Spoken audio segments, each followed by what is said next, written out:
Hello, future Leah here.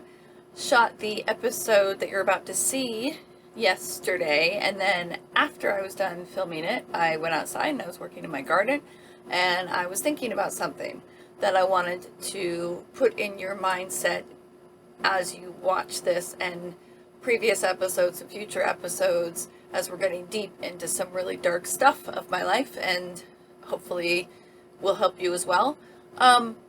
Recovery works. Here's an example. So this last week, I had some issues with my car, just pretty minor stuff.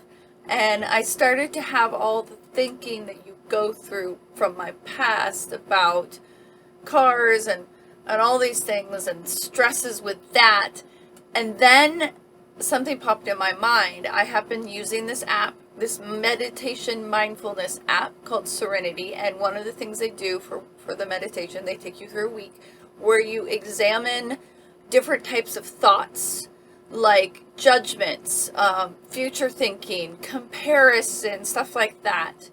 And as I was just kind of driving around thinking about my car, how am I going to take care of it, blah, blah, blah, blah, blah, I realized I was going into that mind place, and it was making me depressed. It was making me angry. It was making me feel just down on myself, and I was comparing and judging and just hearing all those old voices from the past.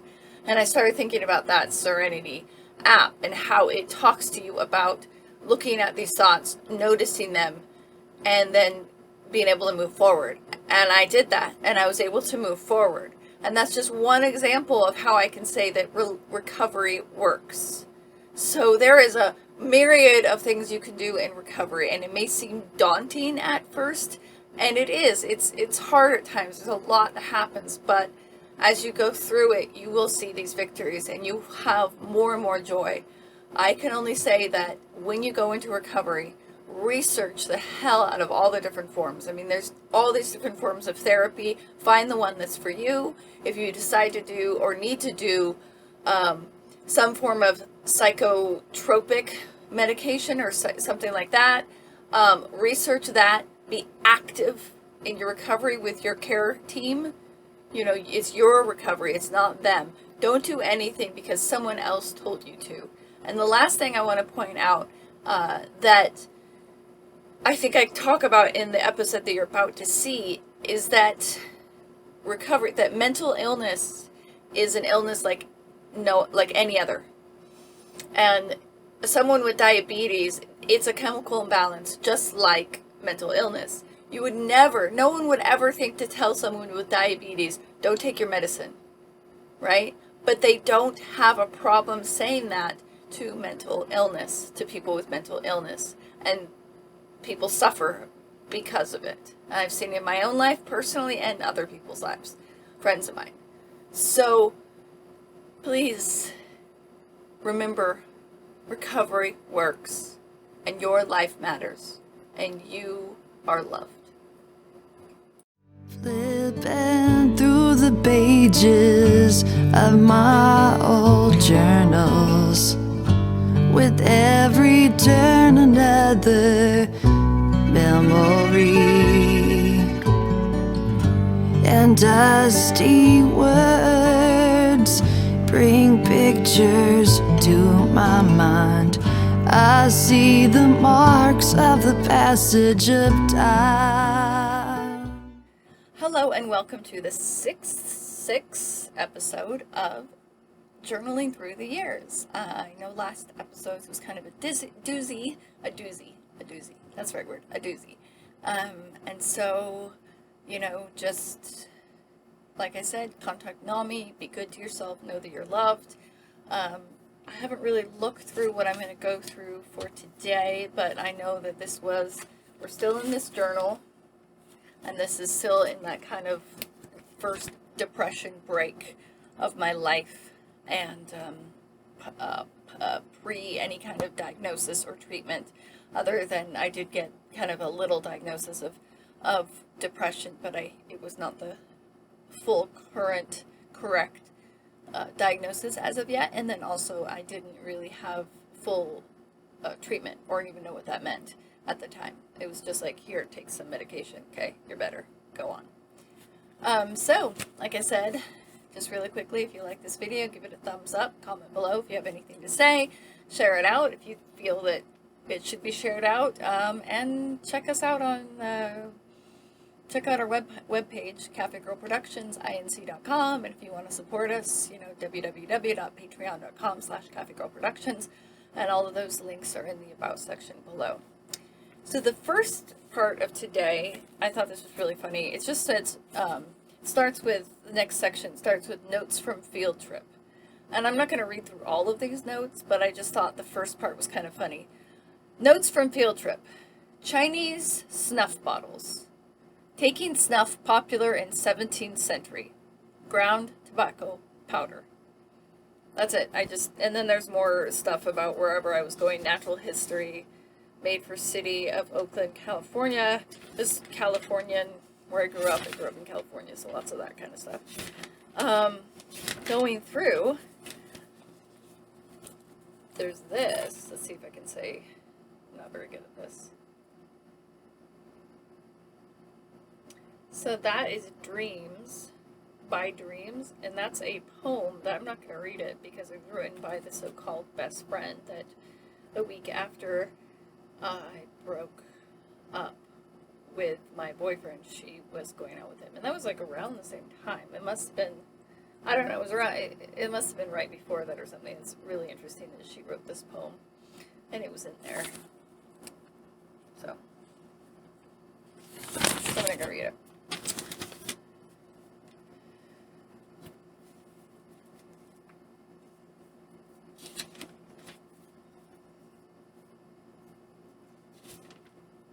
I think the next one is mine. So it begins with a one-eyed owl. That's what I'm titling this. A one-eyed owl. Fear creeps in my lonely soul as darkness begins to envelope the valley. No silver moon to light my path arises. I sit in my solitude, peering straight ahead into pure darkness, knowing that he will soon come. He, the one-eyed owl. It is he that I am afraid. It is this fear that makes me stay, thinking I should head back to the lighted window from which I departed. Yet it is this fear of uncertainty that I long, the one-eyed owl, with his fierce green eyes, his gray feathers, his yellow beak, pecking and gnawing away at my flesh, till I have become no more. His green eyes peer into my soul, chewing apart, slowly, slowly, till I can't remember who I am. I cry out, yet revel in his pain. My lover from afar hears my cry. Coming to my rescue, he finds my naked body dripping in blood, soul barely alive, mind not thinking. What must my lover do? Carry my soulless body back down the path of life. Whether I make it or not depends on if I am insane or just deranged. Dare, my friend, your fright. Face the one-eyed owl. So that is really interesting because I believe that one-eyed owl sounds like some kind of an allegory. And maybe for me, I think an allegory for maybe facing your fears, facing your depression. And I think at the time I was trying to say face your fears and trying to be all strong. But I think it comes to dealing with my depression and the sense of wanting to be kind of destroyed and destroy the pain, get rid of it, get rid of me, and then also calling out for another to come and rescue me, and seeing and believing that they could. That's what I'm taking from that, from my younger self. Okay, the next one, and these are all written in a lot of prose. I was writing a lot of prose at the time, instead of like actual journal entries.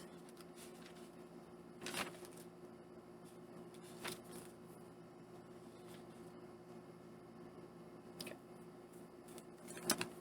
Why must one keep these feelings trapped inside my heart, thy heart? There is no pain in becoming a free spirit.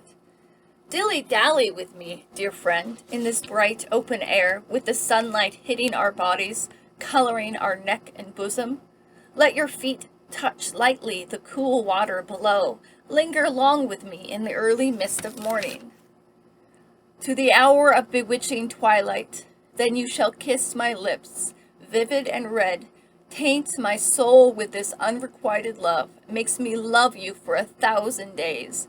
Then shall I whisper, forever, in your ear.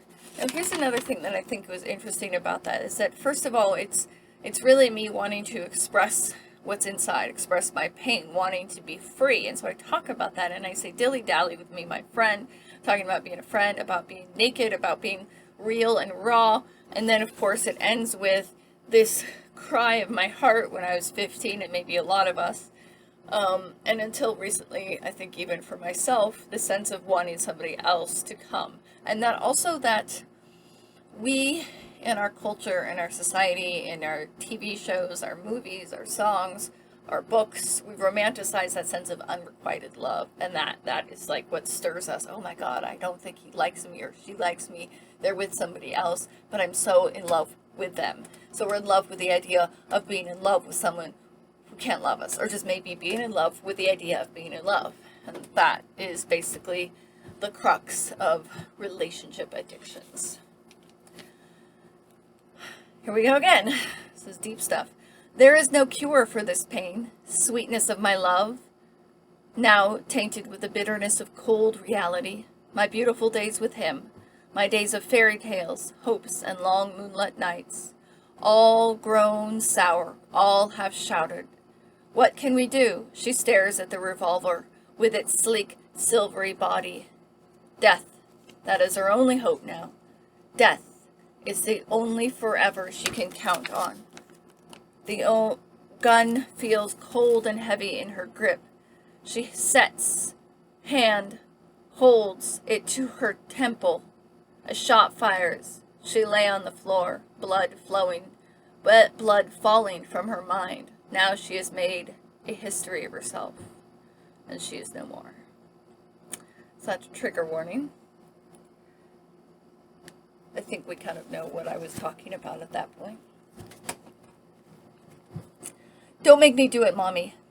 I don't want to, Mommy. I'm scared, the little girl with the brown pigtails cried and clung to her mother's leg. It's okay, dear, her mother would always say, and they would move away from the object which caused so much fear. So this is how the little girl grew up, afraid of what was different and afraid of living. She never lived her life. She let others do that for her. It was never her decision. It was always everyone else's, the people whom she was close to, parents, sister, brothers, friends, lovers. She built a wall of strength and courage for which she leaned against for support and things she had to do in life. Sometimes the wall would crumble and down she would fall. The people, her friends and lovers, had felt too much need and wanted some space. At first she could not understand why. Why should they leave her when she needed them? Now she put up her own wall, a wall of fear of pain. She didn't want to be loved or to love. She was afraid of the pain which followed the love and the closeness. She drew herself apart from the laughing, smiling people, thinking that she would never be or never want to be that happy again. She was being selfish by holding back all she had to offer. It was all fear of being happy with somebody else or seeing the one that hurt her happy with another. She felt worthless because she could not make this person truly happy. All her pain and affliction was brought on by herself, and she wallowed in her own misery, self-pity, and depression for days. She saw no point in living and couldn't think of what she wanted. Instead of looking into a wide array of choices, she saw a wide, open emptiness, but she wasn't hard or deep enough for her innermost desires. And what are those? Happiness, true, everlasting happiness. And how to find this happiness she so desired. Honesty, being truthful with herself and those she cared about. Acceptance of herself and what she does, accepting failure, pain, separation, and fear, and moving on. Fulfillment, going after what she had longed for, her dreams, her desires. If she wanted to have phone sex with her ex-boyfriend, then gosh darn it, she could. After all, they are no friends, right? By accepting herself and her weaknesses, and by being honest with herself, she began to feel stronger, still a little afraid, but that's okay. At least now, the little girl with the braids could go anywhere, embracing her fear and happiness, and she loved herself, and she thanked her ex-boyfriend for asking for his space and freedom. She realized that he wasn't that far away at all, but always close by. And she realized she loved him, still did, always will. So let me go back through that, because that was a really interesting one that stuck out a lot. Definitely, I think the little girl was me. I want to say that not only was I didn't develop PTSD, or, you know, and I believe that bipolar is a chemical imbalance that you're born with, just similar to that of diabetes. And so if someone tells you not to take medicine for mental illness, tell them that mental illness is like any other illness. And just like diabetes, you would take no one would say don't take your medicine for diabetes. So why would they tell you not to take a medicine, something for mental illness? So take your medicine, whatever that would be. It helps. And it's the beginning of getting yourself to a stable mindset so that you can start working on those issues. And then, of course, so I have always had the bipolar chemical imbalance, but I also was, you know, all my life had anxiety, and it developed further and further into post-traumatic stress disorder, or CPTSD, complex post-traumatic stress disorder. So we're talking about this little girl that's clinging to her mommy that doesn't want to go somewhere for whatever reason. And I would have that. I would just suddenly be like, I'm afraid of that place. I didn't understand. It was scary. I was nervous. I didn't think that people would like me, and so I didn't want to go all my life.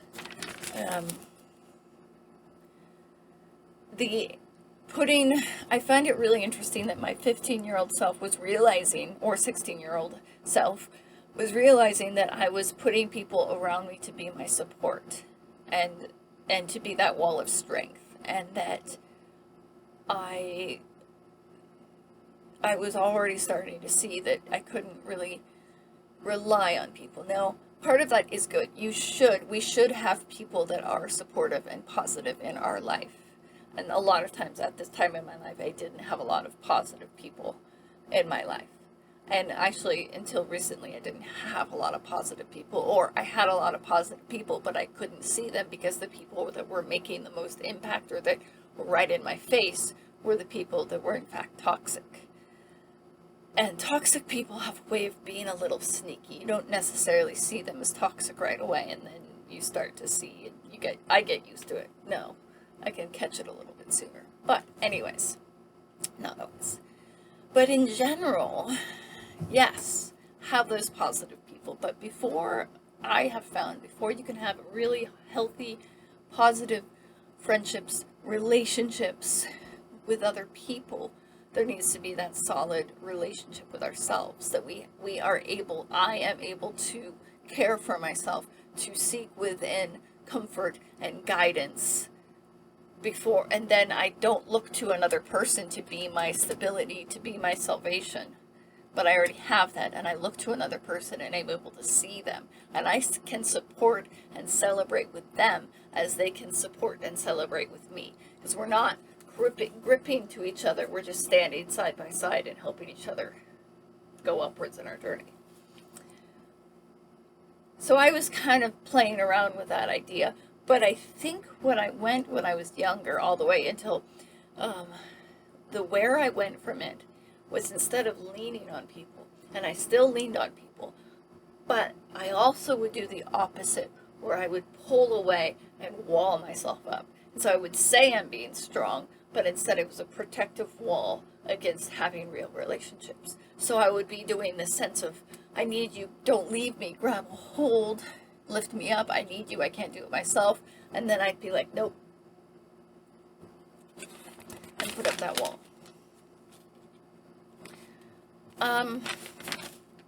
The phone sex part, sorry about that. Definitely, yes, that is something you could do. In this instance, with this boyfriend, like, I'm not shaming anyone who wants to do that with their partner, if both of them are willing and in a place where they don't feel like they have to do that. In this instance, when I was a 16-year-old girl, this was my newly ex-boyfriend, and he gave me attention this way, so I allowed it. So it wasn't good. So gosh darn it, I will. But the thing is, you can go ahead and do if you are consenting and you are in a good place and your partner or husband or wife or anyone, and you want to do it, go for it. I'm not going to shame you on that. But in this particular instant, he was using me and I was using him to not feel alone and not to lose him. It was my way of keeping him in my life. And I think he was already dating the other friend when he called me, so he was playing us both.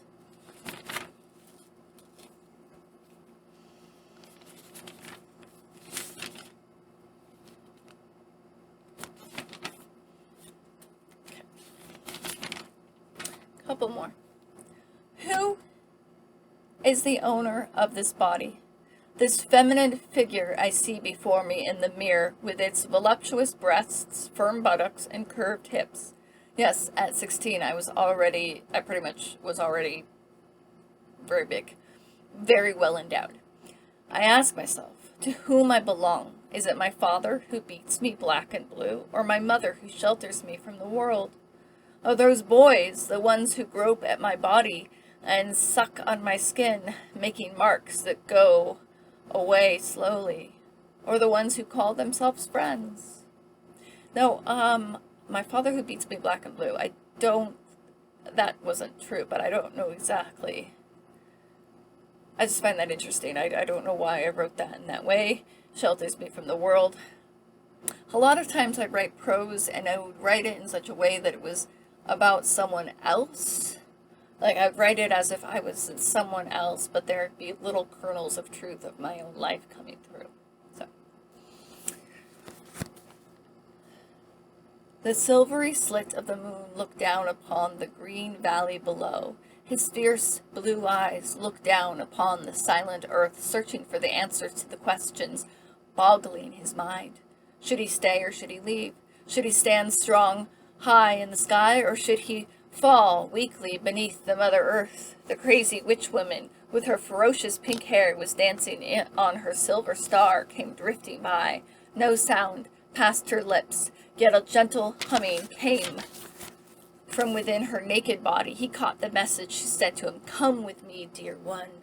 Dance free in the open air. Feel the moonlight cling to your soul and kiss your body. Love the world and all its creatures. Hate no one, for hatred is a sign of ignorance.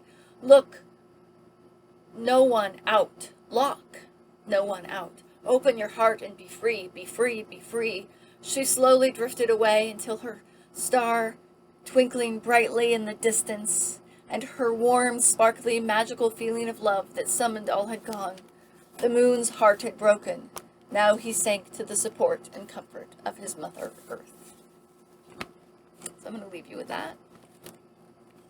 It's, I would just say that the idea, first of all, I was always attracted to, and I've coming back into it with the idea of like kind of more of that pagan, Wiccan belief structure.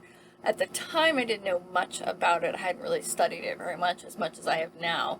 So now I have more of a firm grounding in it, yet at the same time I have all of this history of other kinds of religious and spiritual practices that I may not necessarily attest to now, but I have a foundation in them, and it has strengthened my idea of what it means to be a spiritual person.